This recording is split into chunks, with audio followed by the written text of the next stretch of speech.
I was so wrong about Thunderbolts. For weeks, if not months, I've been shitting on the idea of bringing back John Walker and Yelena and Red Guardian and fucking Taskmaster and Ghost and everyone else because why would you bring back D-list characters that have got no character development and any real momentum going into the latest MCU movie?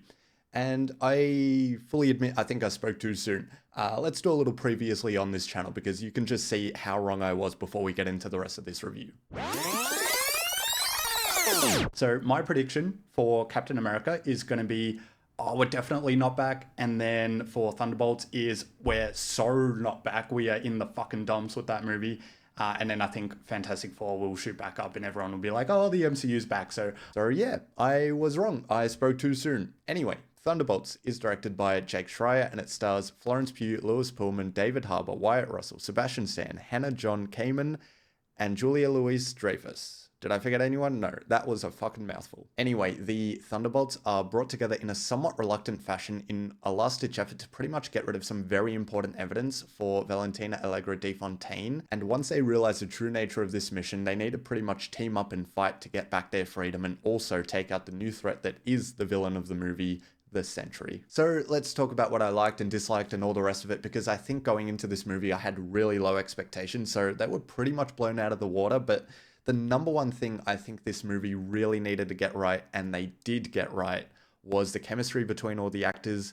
Not only that, but the actual banter between all the characters, being that they are pretty much seeing each other for the first time in this movie. And that's all really down to how well the dialogue was written for this movie. And I think all the conversations that the characters had were either kind of propelling them forward in the story or just kind of building, whether it's like hateful or resentment or kind of more love and bonding. I think they really do a good job in planting those seeds early on in the movie to kind of blossom into something else later on. Particularly as well, I think between Lewis Pullman and Wyatt Russell, because their characters are playing very opposite sort of behavior styles, and one of them, US Agent, is very, righteous and kind of very sure of himself and thinks he's always on the right path or whatever, but he can never see between the fucking red and white stripes on his chest. And then Sentry or Lewis Pullman's character very early on is kind of this very weak and unsure and kind of anxiety-filled character, and they kind of butt heads a lot, but it's not in a way that's on kind of even footing. It's very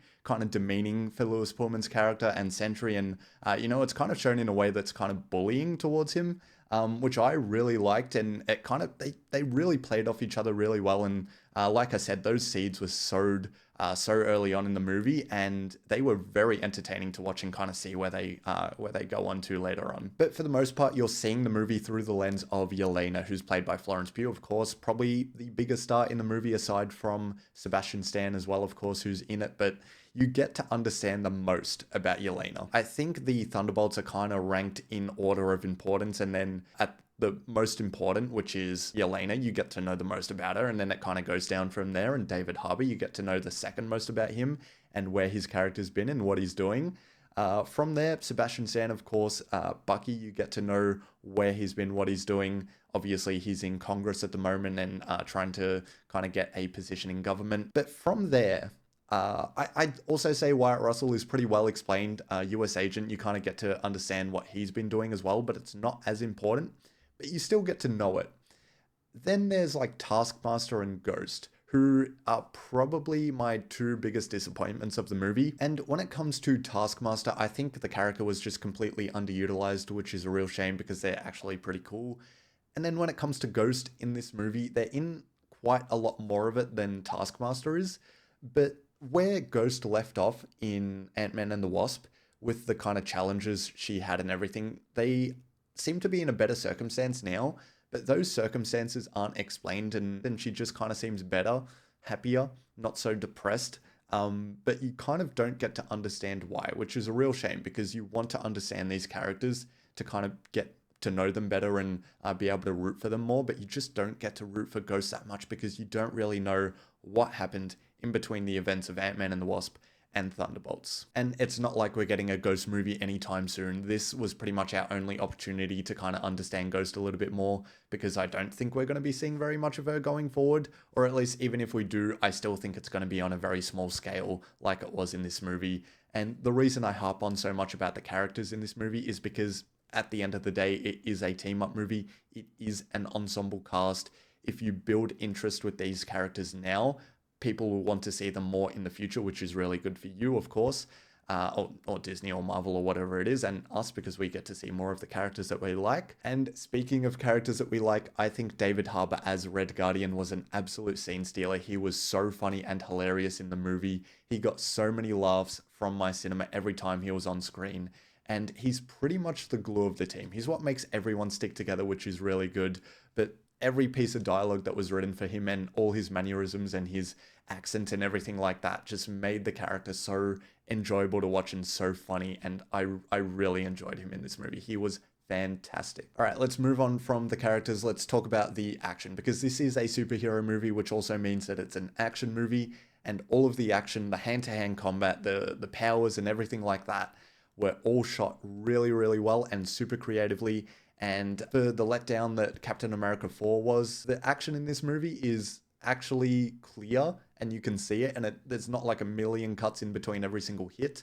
All of the choreography is really fun to watch. It's all shot not super intimately, like super up close, but like on a more wider kind of shot and frame, so that you can actually see what's going on. Especially early on between all the Thunderbolts, I think they have a really fun fight scene, and then even later on with Sentry, they have quite a crazy matchup in a scene later on with him, which was just amazing to watch, and pure chaos, I would say. Just a level of power that we have not seen in the MCU ever. So that's going to be really interesting to see where Sentry goes with those sort of powers and that power set and move set and everything like that. The whole shadow thing is so cool, and it's more than what it just is in the trailer, which is just kind of seems like a really cool gimmick. It's a lot more than that, and there's a lot more to delve into with the shadow effect. I don't know much about the character in the comics, so I haven't like read the comics or anything with Sentry in it, so I don't know how the character is portrayed there in the source material. But in the movie, I think what they did with him was fantastic. I really enjoyed his story. I really enjoyed where he came from, where he kind of went, and kind of that middle section where he was, trying to figure out who he really was and what he wanted to be and who he kind of wanted to work with and be with and all that sort of thing. And those challenges that he overcame. Yes, I'm once again talking about the characters, but I more so wanted to talk about his powers, because they were showcased in a way that's very creative and new. Yeah, I'm kind of gushing over it because it was pretty much just really fucking cool. So is this the A24 masterpiece, the best MCU movie since Endgame that it's been marketed to be? No, but it is really, really good. And I would say Thunderbolts is super solid. Anyway, you're going to want to stick around for the 2 post-credit scenes, because they're, number 1, really funny, and number 2, really hype. And then on the note of the asterisks in the title, I never really put too much thought into it, because I always thought it was just such a quirky little thing that they did.